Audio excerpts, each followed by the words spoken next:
studies in science, I try to make science alive for them, and for them to love it as much as I loved it.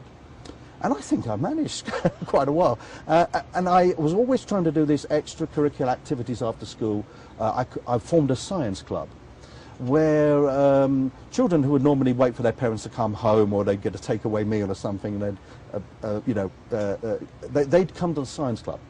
And I would not only just help them with their science homework, but also introduce them to things that were a little bit off the curriculum. And I introduced them to a subject called Kirlian photography. And it was a, shall we say, opening for me that has brought me to here today, really.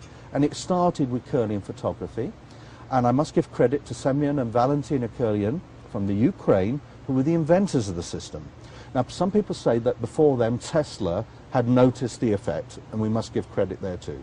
But anyway, Kirlian photography is a high voltage, high frequency system which can take electrical pictures of any object, and you can see a field around it.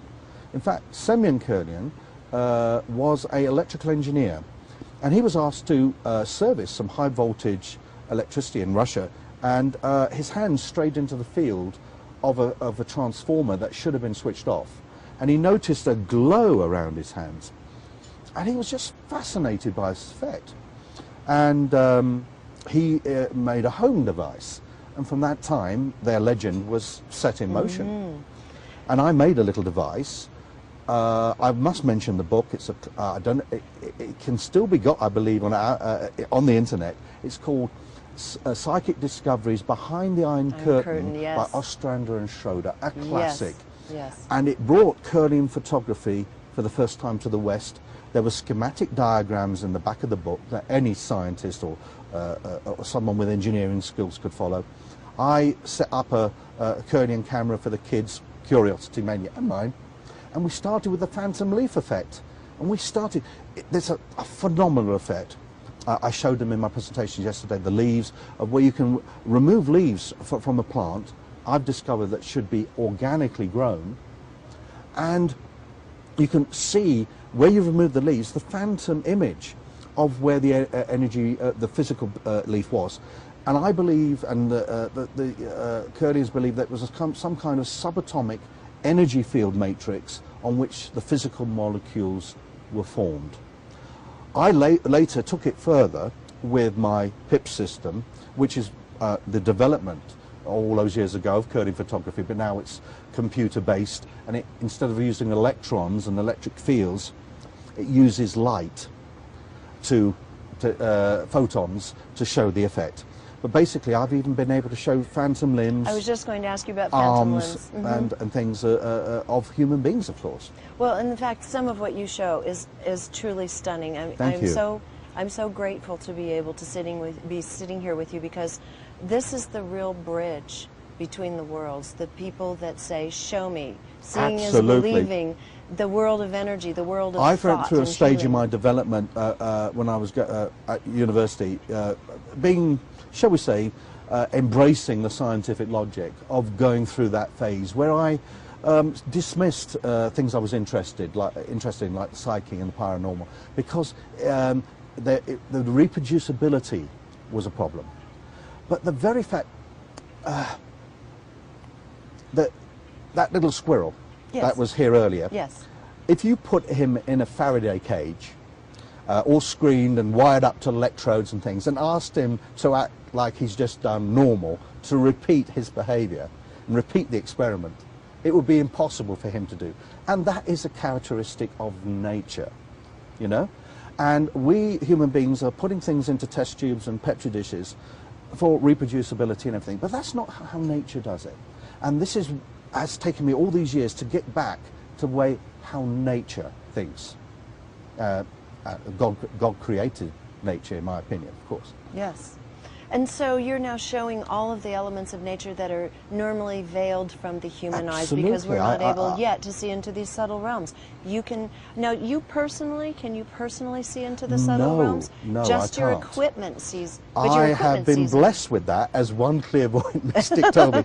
She said, "Do you know, Harry, if you'd been given my gift, you probably wouldn't have made a any kind of apparatus so at all. True. I would have sat back on my laurels and been quite satisfied with the auras I'd see around people, and you know, what the energy from my food and the spectre walking down the castle wall or whatever, and I would have been happy with and satisfied because I've got that ability. How true. But I hadn't, but I knew other people had.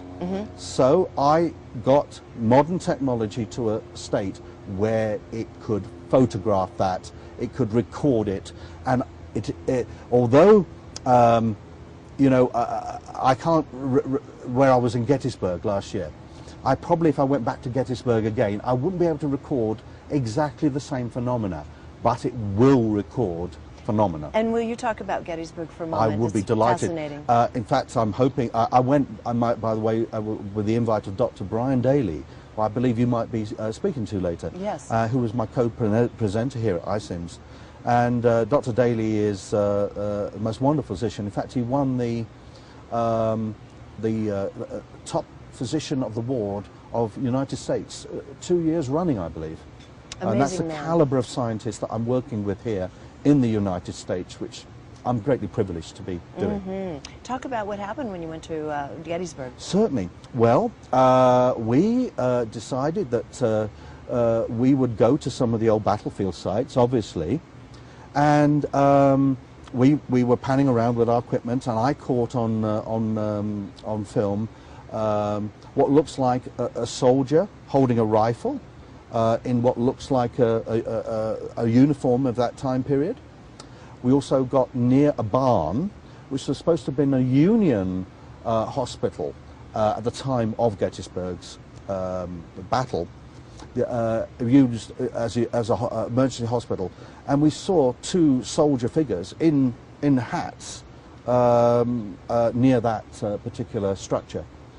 And it was quite fascinating. Absolutely. In fact, this is another area that has always been a great mystery to humankind. Well, it has been in more recent times where we've become more disconnected with the truth, and that is the whole subject of life after life and what are we, and the notion of a soul or an astral body or a subtle field. Absolutely. If we're talking, going back to Kirlian and Pip and everything else that shows up energy, if we are energy beings, you know, and energy can neither be created nor destroyed, when this mortal coil is shed, the physical molecules go, there is energy that is left. And if we have something called conscious coherence, which most of us have hopefully in life, that should continue. I'm of the vein of scientists who believe in something called the mind-brain non-locality theory, in which, although mind does work through the brain, it sometimes works when the brain shut off, like with anesthetic or near-death experiences, when the brain was not physically functioning, yet consciousness was there and recalled later on recovery of that said human being from their experience. And with your equipment, you're able to substantiate or validate this because you can actually see the energy flows around the body. Perhaps I should cite here the most mysterious of this was when I did work in a morgue in the Mediterranean,